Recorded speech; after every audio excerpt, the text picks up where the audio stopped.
this room is also very, very different than the other styles that we've seen from you. Tell us a little bit about how you worked with the personality of your client on this to bring this all together, because this obviously, it seems like the person that owns this house has a very strong personality. Well, actually, they don't. They don't Really? exist. The next couple pictures are show houses. So I was able to. Well, you conveyed in an amazing way someone's. Well, they're the most fun, right. Because well, show houses actually are almost no fun because they're so expensive and time-consuming and painful. But it is fun when you have the creative license to do what you want. So what are you trying, when you go in and design a show house, how is it different for you than designing a house for a client? Because you're going to be hopefully appealing to a huge range of people. What are some of the, how is it different in the way you approach it?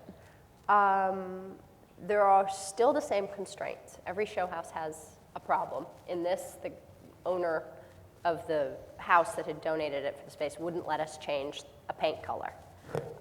He had pre-painted all the moldings in the ceiling, absolute white-out copy paper white, the stuff that almost glows blue-white.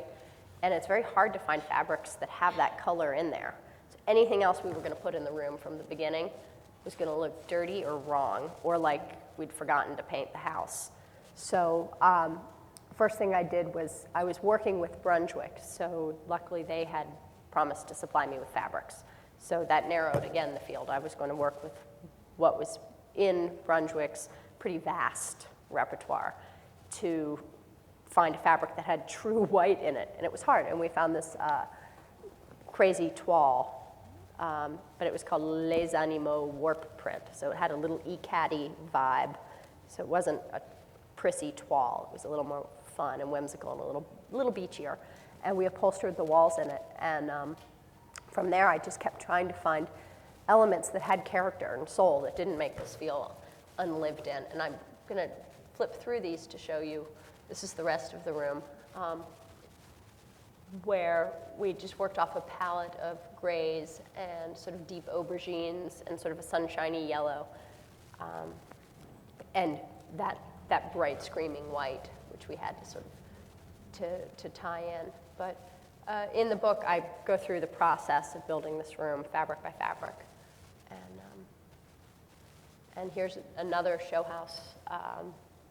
This was sort of that strange second room. Is it a guest room? Is it a den? Is it a very large walk-in closet? Because this was a one-bedroom apartment. How tall is that daybed? I think it's about 85, 86 inches.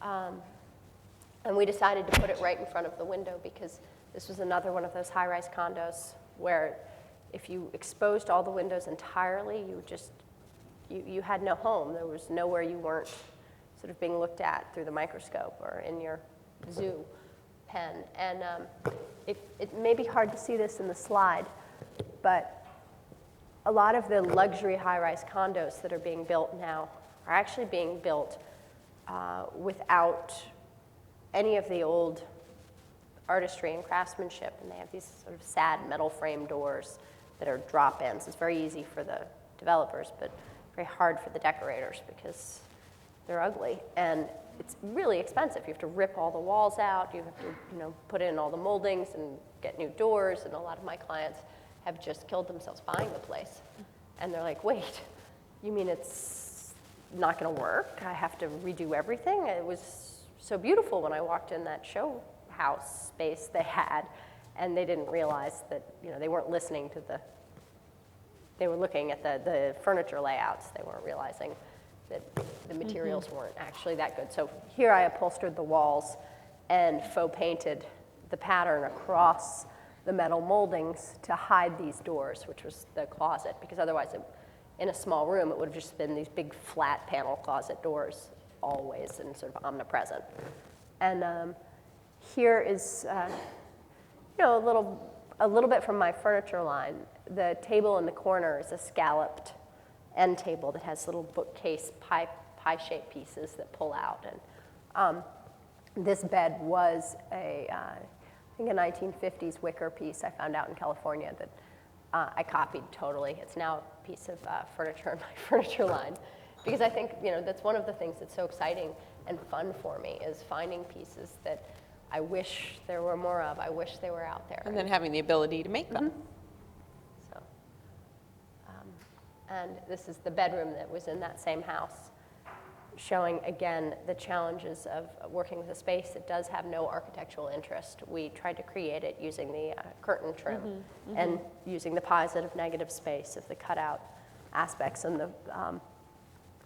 the window, and using a 4-poster bed that was attached directly to the ceiling, so that really there was a home within this square room. There was a real central command center, which was this big 4-poster bed. Rooms and houses without architectural interest are something that we encounter a lot here in Las Vegas as well. And it's always surprising to me, like when we pull up to go look at a house for the magazine, we'll make our first impression immediately, like whether it's just a tract home or whatever. But sometimes when you go inside, those are the most surprising houses. You never know what you're going to get inside because people just go crazy here. Like it's almost as if, and I can see how it would be the same in New York as well, because it's almost as if the exterior doesn't matter, that it's just the way that you got there and what's inside is really what counts, versus other places like other regions like California, where you have the immense architectural integrity of the actual homes, but here we're dealing with much more interior architecture. Well, I think Las Vegas and New York are very similar in that there is this powerful overriding energy of the city outside your home. And when you come into your space, how do you make it yours? How do you make it a break so that you're not still in the system once you come home? So I think as designers, your job is really important here, to give people their own lives separate from the city, and to have a room they can identify with and really feel that it's okay to be vulnerable and okay to be themselves, and know that the stage of their life takes place somewhere that they can control. At least give them that illusion, because that's about all we get. And this final one, I just have fun ending with, because this is the first. This was your first project. Yep, well, this is my first sort of big real project, and again, it goes back to the entry hall and a lot of my tricks, the things that I sort of incorporated. Tell us about the room. floors. The floors are very interesting.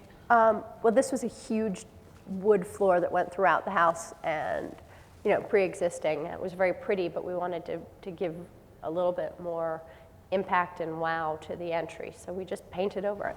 And I love painted wood floors. They age beautifully, and we just glazed a cream color square throughout this, and we ended it right in the little alcoves here into the next room, but it gave the full character to the space.